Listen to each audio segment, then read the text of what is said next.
Cindua Mato, mata-mata kerajaan yang dilupakan sejarah. Di dataran tinggi Minangkabau, di wilayah yang sekarang dikenal sebagai Sumatera Barat, terbentang sebuah kerajaan yang pada masanya menjadi pusat kekuasaan dan kebudayaan, Kerajaan Pagaruyung. Dikelilingi oleh bukit, lembah, dan sawah yang berundak-undak, kerajaan ini tumbuh dari ketekunan rakyatnya dan dipimpin oleh raja yang dihormati. Di tengah segala hiruk-pikuk politik istana dan adat yang kompleks, tumbuh kisah seorang pemuda yang tak berasal dari darah bangsawan. Namun namanya kelak tercatat sebagai penjaga kehormatan dan lambang kesetiaan. Orang-orang memanggilnya Cindua Mato. Ia bukan anak raja, bukan pula bangsawan. Ia adalah anak biasa, lahir dari seorang ibu yang mengabdi sebagai pelayan istana. Sejak kecil, Cindua menunjukkan ketajaman pikiran dan keluasan gerak. Ia lebih banyak mengamati daripada berbicara.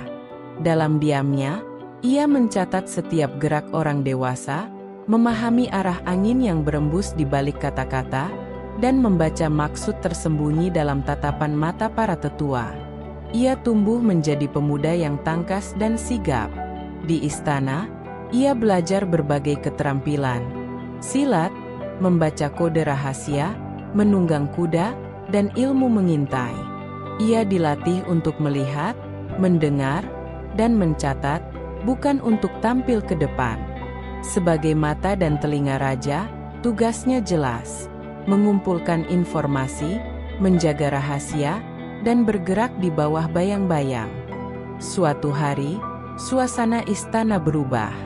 Putih Bungsu, anak perempuan dari keluarga bangsawan terkemuka, tiba di Pagaruyung untuk disiapkan menjadi istri raja. Namun seperti air yang enggan dibendung, ia datang dengan pikiran yang tidak tunduk.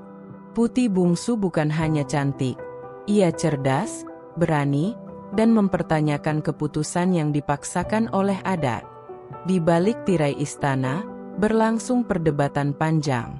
Perjodohan antara Putih Bungsu dan raja bukan sekadar urusan cinta, melainkan bagian dari strategi politik untuk memperkuat hubungan antar klan. Namun Putih Bungsu telah lebih dulu menyimpan rasa pada seseorang yang tak sejajar secara adat.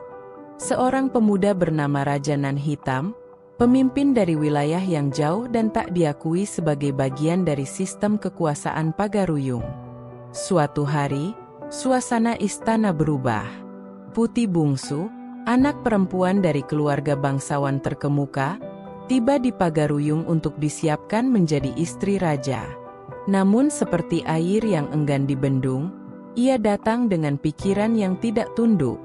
Putih Bungsu bukan hanya cantik, ia cerdas, berani, dan mempertanyakan keputusan yang dipaksakan oleh adat. Di balik tirai istana, berlangsung perdebatan panjang. Perjodohan antara Putih Bungsu dan raja bukan sekadar urusan cinta, melainkan bagian dari strategi politik untuk memperkuat hubungan antar klan.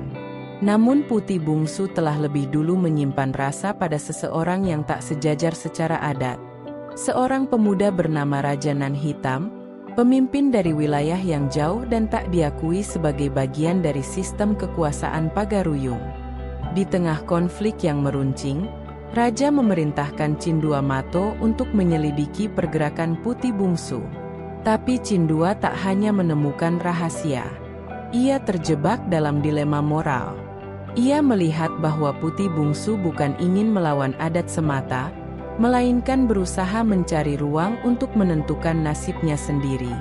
Kesetiaan Cindua mulai diuji, antara ketaatan pada tugas atau nurani yang perlahan bergeser.